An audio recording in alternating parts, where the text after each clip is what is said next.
Prophet Temitope Balogun Joshua, popularly known as TB Joshua, was born on the 12th of June 1963 and he died on the 5th of June 2021. He was a Nigerian charismatic pastor and televangelist. He was the leader and founder of Synagogue Church of All Nations, a Christian megachurch that runs the Manuel TV station from Lagos, Nigeria.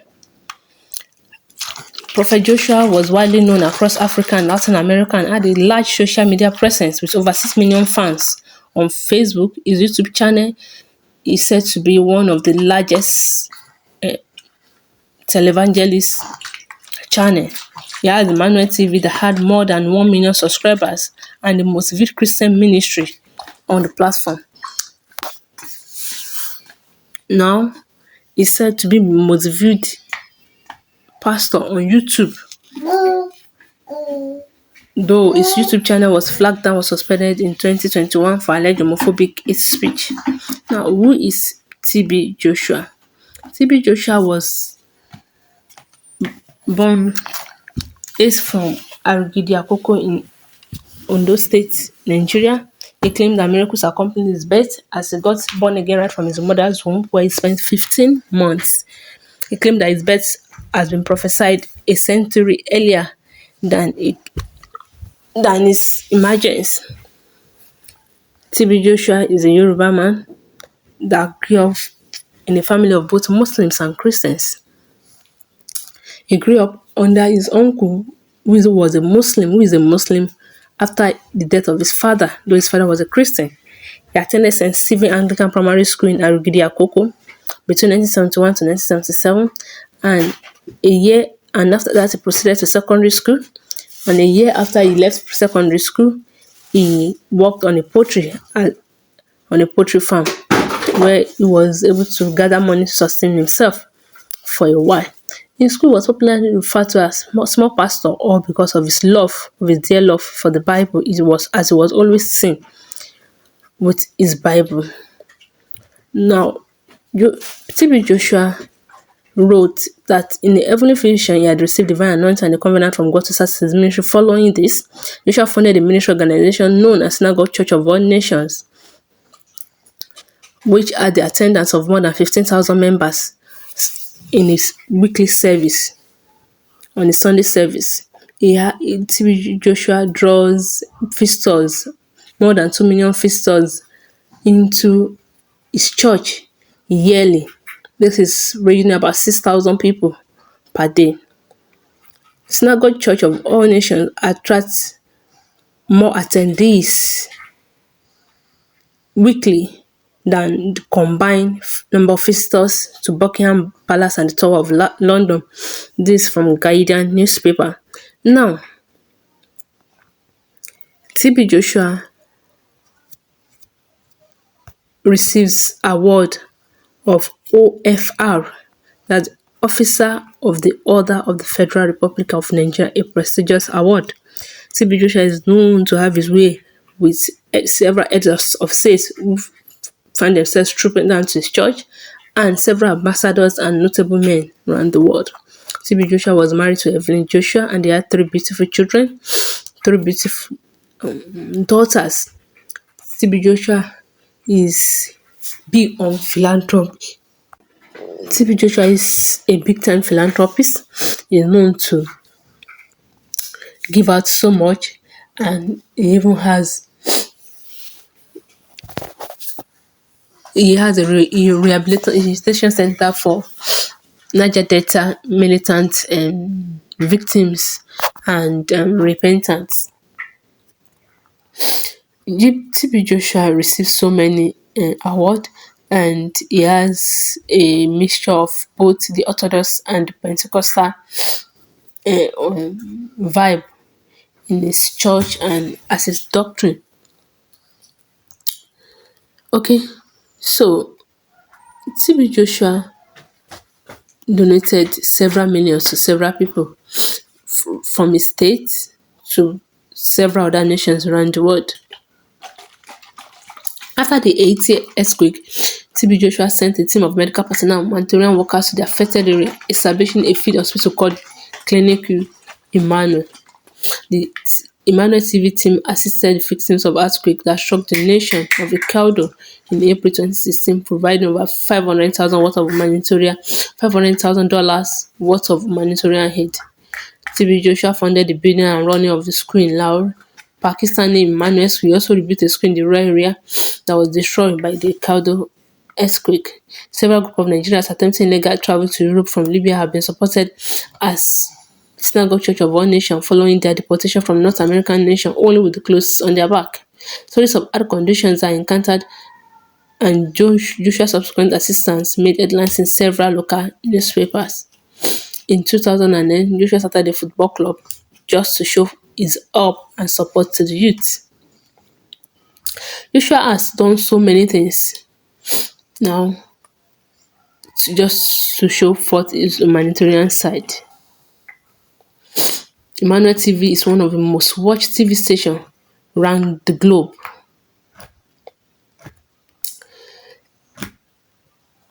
The favorite motto of is changing lives and changing nations, changing the world.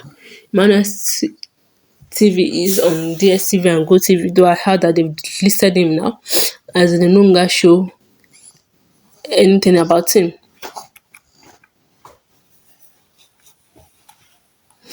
He's one of the African wealthiest pastors, though he publicly criticized pastors and politicians who bought food or pastors that demanded money.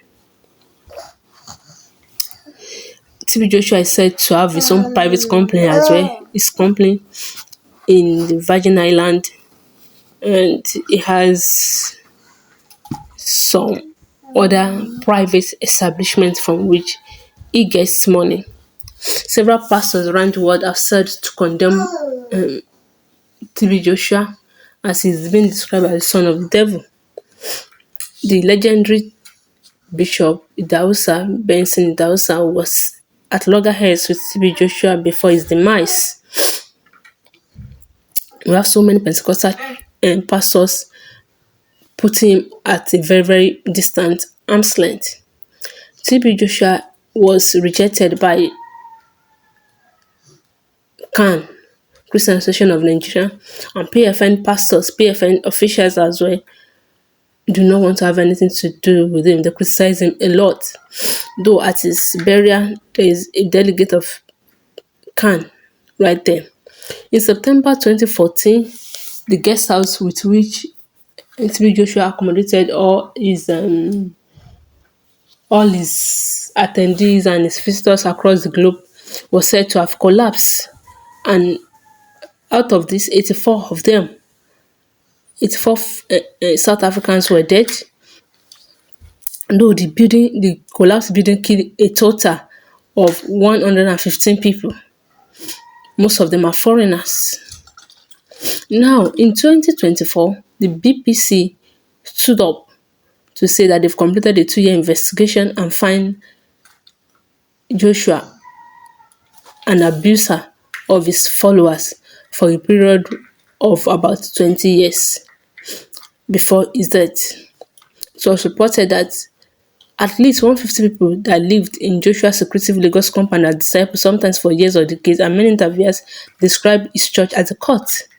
More than 25 churches, 25 followers from various countries, including Britain, South Africa, America, Namibia, Germany, US, Ghana, Nigeria, revealed that the abuse within the church and by Joshua personally, including multiple rapes, torture, and forced abortions.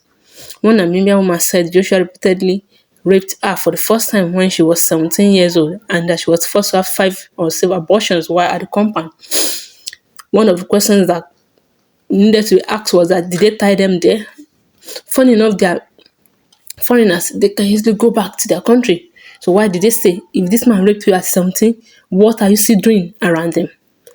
A British woman said that Joshua had assaulted her and that she was held under solitary confinement in the compound where she made numerous suicide attempts.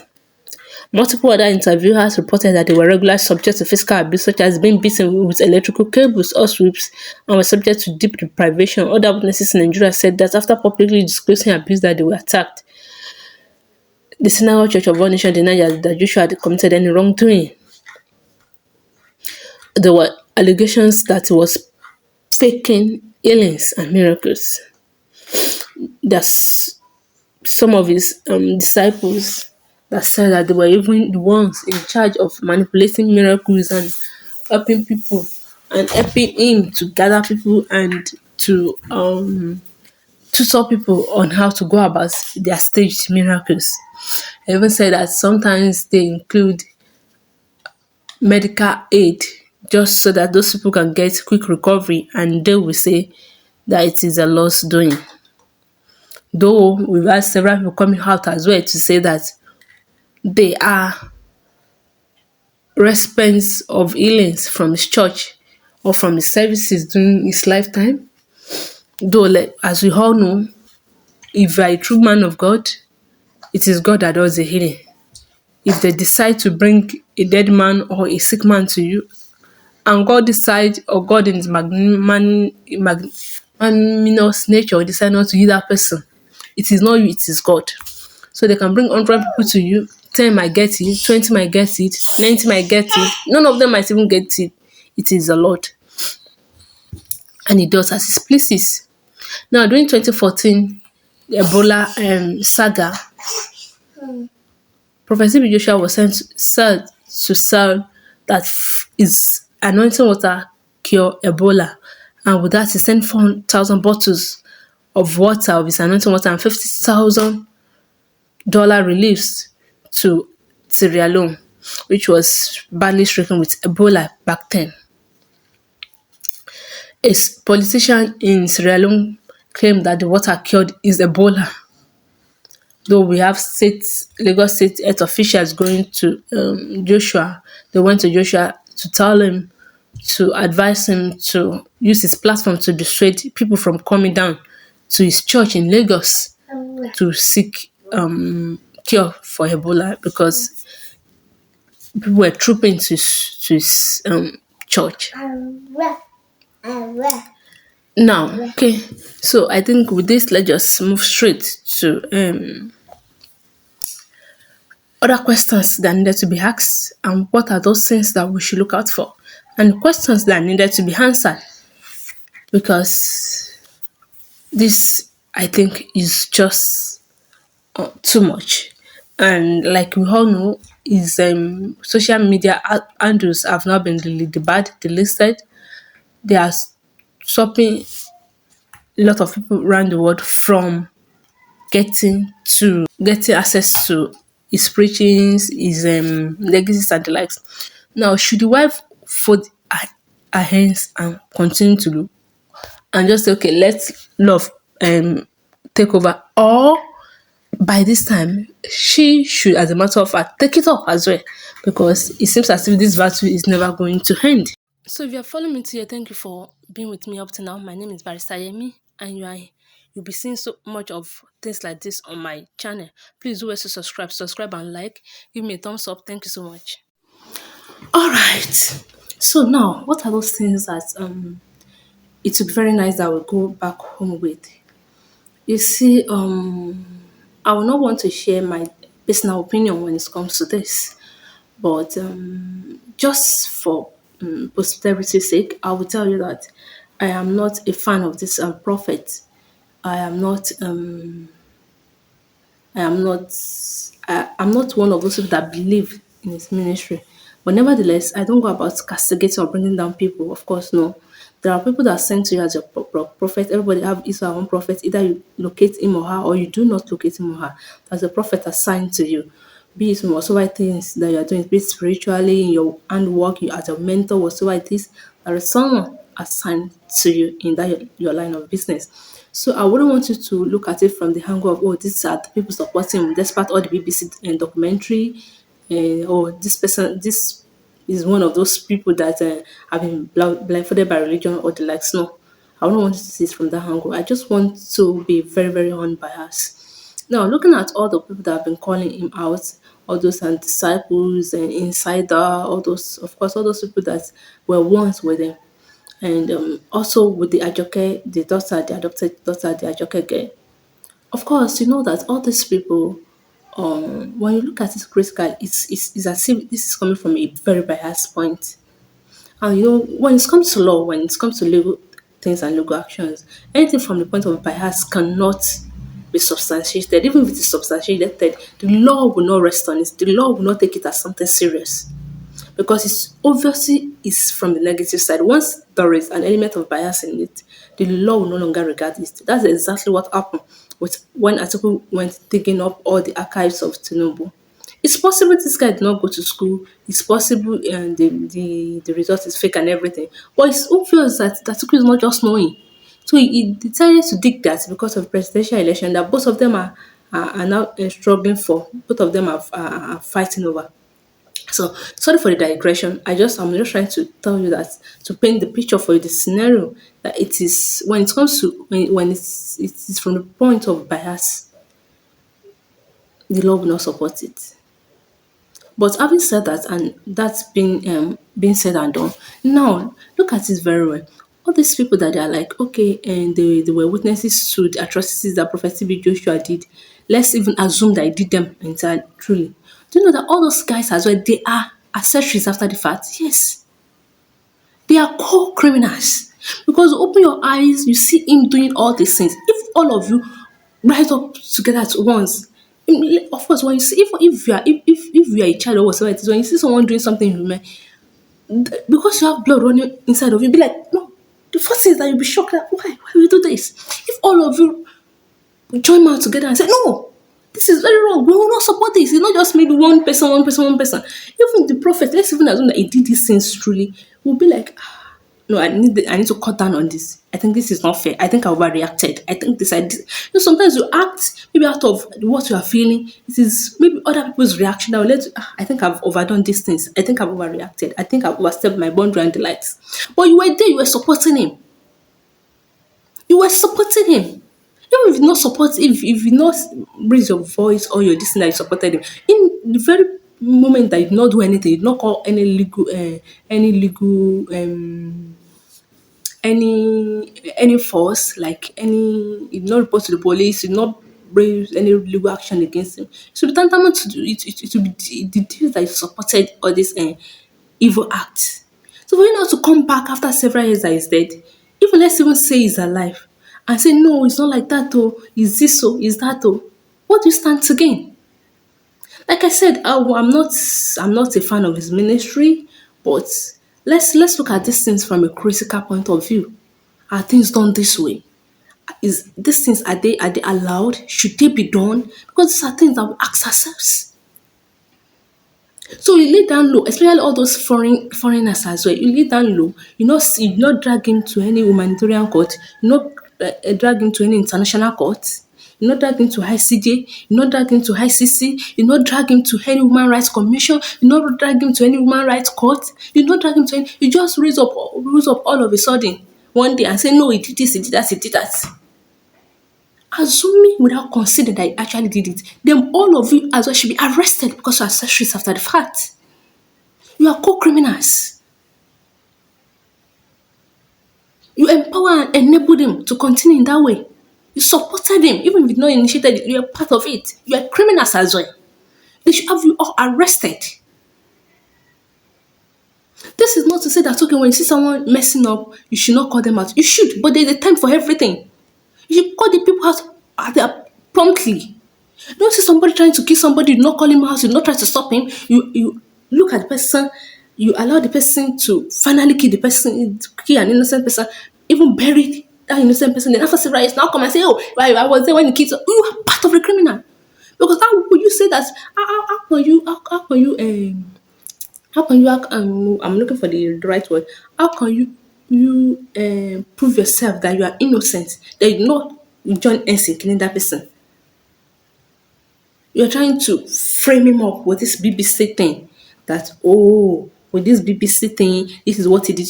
Why don't you report to any legal authority? Let's even say that he's a powerful man in Nigeria and some other countries. Is he a powerful man all over the world? Why don't you call him out? We have a lot of human rights commissions and we have white people. You guys, I didn't, it is assumed that you guys are brilliant. Of course, I know we have a lot of black people that are very brilliant as well. Of course, brilliance is not a religious thing or a tribe thing or a skin thing. What I'm trying to say is that okay, it is then that you are white, you are brilliant. Why don't you do the appropriate things at the appropriate time? It's obvious that in the course of your journey, things get sour, and you are like, okay, how can we get back at him? But when you even died, you are like, hey, God, don't catch him. You know, like for some folks to say, when somebody that they have beef with die or their enemy die, they be like they've won. But excuse me, everybody will die one day. Nobody has immunity to death. Even if okay, for Christians who don't believe that they have an afterlife, of course. But in this present state and nature, nobody has immunity. Everybody must die. Everybody's body must either be buried or rot or whatever it is. Everybody must go through that transformation of death. So I think for me, I don't buy into that idea. I'm not saying he's innocent. Do not get me wrong. But I'm saying that all these allegations, all these BBC documentary are all from the standpoint of bias. They are not from the standpoint of okay, we're trying to stand for justice. No, there is from the standpoint of okay, if we cannot have it, then we will scatter it. I know there's this write up going up and down now that they tried to take over the church, they were unable to, and the wife was away. The wife later got back this. Of course, we know that his first daughter is a lawyer as well. The wife got back to church, and because of that, they are now against the church. They're trying to cook up things and not cook up things. I'm not saying you cook them up. I'm not saying they don't cook them up, but their intentions for doing this is not just, it's not right, and it's not justice. Justice is defeated when there is bias. So there have been justice when they do these things promptly. You go back to your country, you go back and report woman abuse, you go back and report some other certain things. These are countries that they even value human rights. They value the citizens' rights above every other thing else, not like Nigeria. So I'm sure that if they do the right thing at the right time, they take the appropriate action, they write the legal petition that they ought to write to, they all write to different commissions, they do the appropriate things. They will easily pick him up, even as when he was alive. I know that there are some allegations that were raised against him even when he was alive, but all these things were not substantiated, and anything can happen. Of course, I will not rule out the fact that he's a human being as well. He has his own limitations, he has his own excesses. Nobody's perfect. So that he can get in the way of others and everything. But trying to cook up all these things, all because we want to bring someone down, oh, it's too much. It is too much. It is too much. It is too much. That is just what I thought my opinion about all this brouhaha.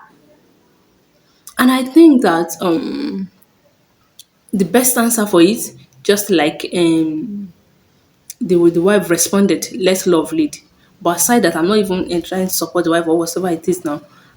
I would not really, like when they say let's love lead. I'm sure the wife not even want to sue BBC because she's like they've been making allegations like this about her husband right from when he was alive, and of course nothing changed.